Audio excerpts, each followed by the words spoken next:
Hey guys, how's it going? Today I'm here to show you my new 2019 Renault Zoe R110.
So, what made me choose the Renault Zoe? Well, quite simply, it actually came down to price. The Peugeot I had been looking at, the E208, they couldn't quite work with me down to the price I needed it to be to make the financial side of it work. And honestly, I got an absolute bargain of a deal on this car, just because it's the outgoing model. The 2020 model came out, I think, last month. And this being the 2019, they were just trying to sell it in an ex-demonstrator, so I got a very good deal on it. So why did I decide to go for this compared to a conventional automatic? Quite simply, going electric, I've wanted to do it since 2014 or 2015. I had to give up my old Gen 1 Nissan Leaf, which was a fantastic car, and actually is the underpinnings of this vehicle as well, just bigger battery and newer technology and so on. But I've wanted to get back into them ever since. They just drive so much nicer than any other automatic that I've driven. Although, you know, with a conventional automatic you can get a much sportier car, you know, much more fun and thrill from the sounds that they make. I don't need that. I'm a driving instructor. I don't need that from my car, unfortunately. So going electric just makes sense, not only from a financial standpoint, but also from the standpoint of being a more simple car to get used to. Having said that, this is probably the closest electric car to a conventional automatic gearbox. It is still single speed, but it's still just park, reverse, neutral and drive, compared to park, reverse, neutral, drive, and then regen modes that make things a bit more complicated. So that's why I ended up going for this car. I've been quite lucky, the business has been growing, and so it's meant I could take a step in this direction, which is something I've wanted to do, as I said, for many years now, since I had to go back into a manual when I first became an instructor, because that's where the market was. Now that the market for automatic is becoming much bigger, because the automatic gearbox has got a lot better over the last few years, along with the fact that electric cars are now on the rise a lot more, it's meant I've been able to make this step, and I am very happy about it. I'm looking forward to really digging into this market. So what is it that I actually like about this car? Well, there's actually quite a few things that I do like, a few things I don't like, but one of the things that I really enjoy is the fact that it actually drives really, really well. It is clearly a city car, it is not a sports car, but it does grip. It rolls about a fair amount. That's just because it's designed to be comfortable, it's designed to be a city car, and it rolls to soak up the bumps, and it does a great job of it, to be honest. And considering this is my office and I have to sit here for potentially 10 to 12 hours a day, yeah, I kind of want that comfort factor as well. I don't want my back to be aching after a day's work. And it's shockingly fast. Just with that instant torque, the pickup is good, it's enjoyable. It's not the fastest car by any means, it is certainly far from it, but it's enough for a driving school car, and plenty enough for a driving school car. It's very simply laid out. All of the things you'd need to use, they're exactly where you'd expect them to be. And because this was built before the whole mandatory pedestrian sound warning system.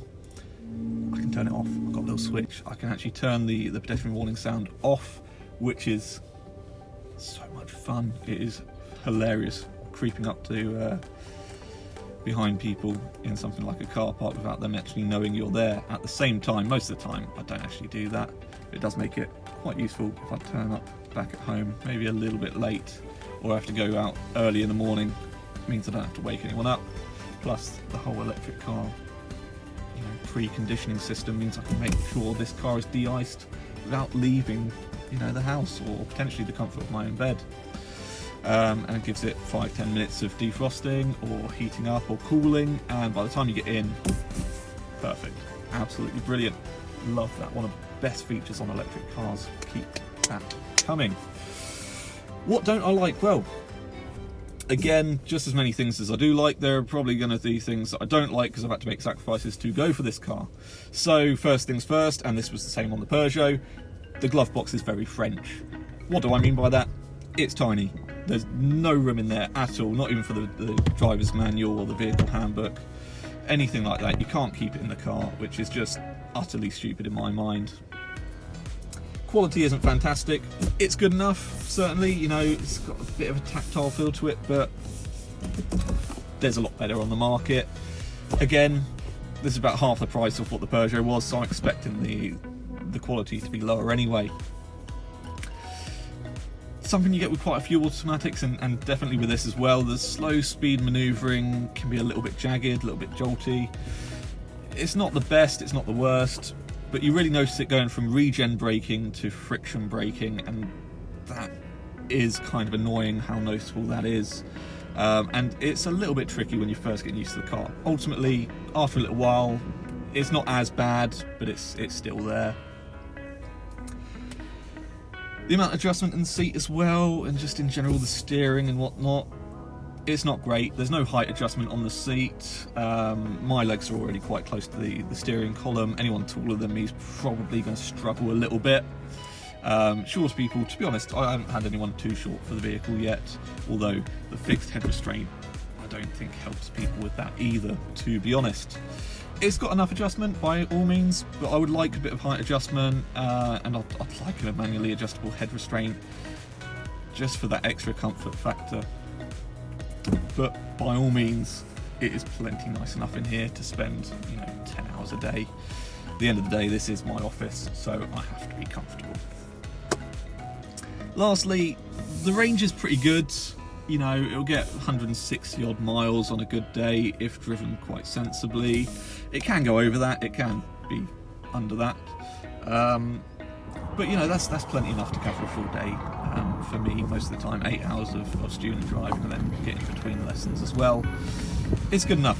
You know, at the end of the day, the sacrifices that had to be made, that's one I was happy to deal with, because it is still enough. I just would have liked that extra security and comfort of knowing I could finish a day on 15 or 20% battery rather than 5. But anyway, that's something I'll deal with in due time. Despite all these issues, the car's an absolute gem. For the money I spent on it, bearing in mind it's half the price of probably what a new electric car will cost you, as an ex-demonstrator with 1,000 miles on it, I can't complain. This is a fantastic car for the money. I'm very happy with it. But please, share your thoughts. Leave them in the comment box below. If you've liked this video, you know what to do. And if you want to see more of this car, then subscribe to the channel. It'll be featured in a few more videos coming up, as and when I get to making the videos on it. So, thanks for watching. Take care. Stay safe out there.